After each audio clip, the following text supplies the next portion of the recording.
नमस्कार, आप देख रहे हैं सतर्क पुलिस टाइम्स। आज ग्रेजुएट इलेक्शन के दौरान चल रही गड़बड़ी को लेकर माजी आमदार नरेंद्र मेहता ने जोनल नरेंद्र मेहता से शिकायत मिली कि अंदर रिटायरिंग ऑफिसर लोगों को भटका रहा है, जिसकी शिकायत के बाद नरेंद्र मेहता ने खुद जायजा लेते हुए वहां के जोनल अधिकारी को चेतावनी भी दी कि अगर इस प्रकार लोगों को मिसगाइड कर इलेक्शन में वोट खराब करने का काम किया गया तो वो पूरे इलेक्शन की प्रक्रिया को रोकने का प्रयास करेंगे। स्कूल में इलेक्शन की प्रक्रिया चालू है, आप यहाँ आए हैं, क्या नहीं, देखिए, मतदान सब शांति से हो, सभी का मतदान करने का मौका मिले और हम सभी कार्यकर्ता है तो इसलिए हमारा भी फ़र्ज़ बनता है कि ज़्यादा से ज़्यादा लोग वोटिंग को आए। इसके लिए हम प्रयत्नशील कर रहे हैं। और मैं यहाँ पे कुछ शिकायतें आई थी कि गलत तरीक़ा से सूचना दी जा रही है मतदान के लिए, तो हमने यहाँ के जोनल ऑफिसर थे उनको अपनी भाषा में बताया कि अगर उल्टा सुल्टा कुछ कहा तो फिर हम वोटिंग बंद कराएंगे। सबको पता है, सब ग्रेजुएट है, कैसे वोटिंग करना है, आप उन्हें गुमराह ना करें और गलत दिशा में न ले जाए, इसके लिए हम यहाँ पे आए थे।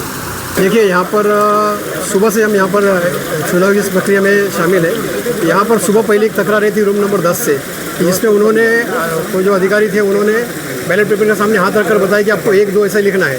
तो उसकी शिकायत मैंने यहाँ के जो जोनल ऑफिसर है उनसे की, तो उन्होंने कहा मैं इसको दुरुस्ती करता हूँ। फिर अभी दूसरी बार फिर से शिकायत आई तो हमने हमारे वरिष्ठ नेता नरेंद्र मेहता जी को उनके संज्ञान में लाया और हम सभी यहाँ पर आए और आकर हमने उसको फिर से अपनी शिकायत दर्ज कराई है। अगर इस तरह से फिर तीसरी बार अगर होता है या फिर से रिपीटेड होता है तो उस मतदान को हम पुनः मतदान के लिए हम लोग एक सूचना करने के लिए संबंधित अधिकारी से हम उसकी लिखित शिकायत करेंगे। सबसे पहली शिकायत हिंदल जी आपने की है, किस तरीके की शिकायत की है?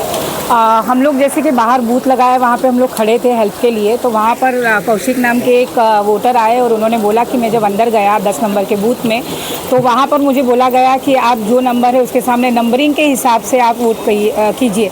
तो हमने उनको पूछा कि आपको किसने बोला, तो उन्होंने बताया कि वहाँ के जो इंचार्ज है, वहाँ के जो अंदर के जो भी सिस्टम को संभाल रहे उन्होंने बोला। तो उनको बोलने का पहली बात तो हक नहीं है, क्योंकि MP इलेक्शन जब सभी गए हैं और कोई भी अधिकारी अंदर से आपको गाइड नहीं करता है, आप जाते हो और ऊपर से ये तो ग्रेजुएशन से का इलेक्शन है तो वहाँ पे तो हर कोई पढ़े लिखे लोग आ रहे, तो उनको पता होता है कि वो वोट करने आए तो उन्हें क्या करना है क्या नहीं करना है, किसको देना है क्या करना है। तो आपको पहली बात तो गाइड देने की कोई गाइडेंस देने की कोई ज़रूरत नहीं थी और फिर भी आप दे रहे हो। तो ऐसी तीसरी शिकायत आई हमारे पास में, जिसके वजह से मेहता जी के द्वारा हम लोग यहाँ पर आए और उन्हें कड़ी चेतावनी दी है कि अभी अगर हमको 4th टाइम कोई भी कंप्लेंट आई तो फिर हम इस वोट को मतदान को बंद करवा दें।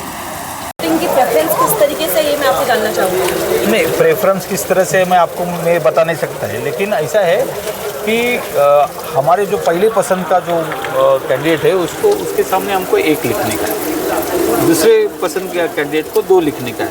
ऐसा आपके पास आप प्रेफरेंस लिख सकते हैं 1, 2, 3, 4, 5 जिसको लिखने का है उसको। आपको अगर 5वां कैंडिडेट पसंद है तो उसके सामने आपको 1 लिखने का है, आपको पहला कैंडिडेट पसंद है तो उसके सामने 1 लिखना मांगता है। इसलिए प्रेफरेंशियल वोटिंग है और एक ग्रेजुएट मतदार है, इसको ये पूरी तरह से सब जगह हमारे सोसाइटी में भी प्रेफरेंशियल वोटिंग होता है, तो सबको ये प्रक्रिया पता है।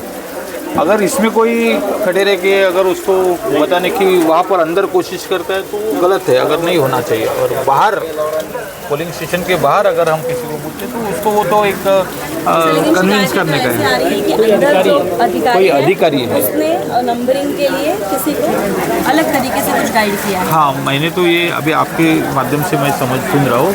अगर ऐसा हुआ रहेगा तो वो अधिकारी को बोलना चाहिए, उसको जो भी इसमें है कायदे में है उस तरह से उससे बात करनी चाहिए, उसको तत्काल उसको वहाँ से हटाना चाहिए। ये तो अब यहाँ के जो अधिकारी है उनके हाथ में है, वो जो प्रिसाइडिंग ऑफिसर है वो करेंगे।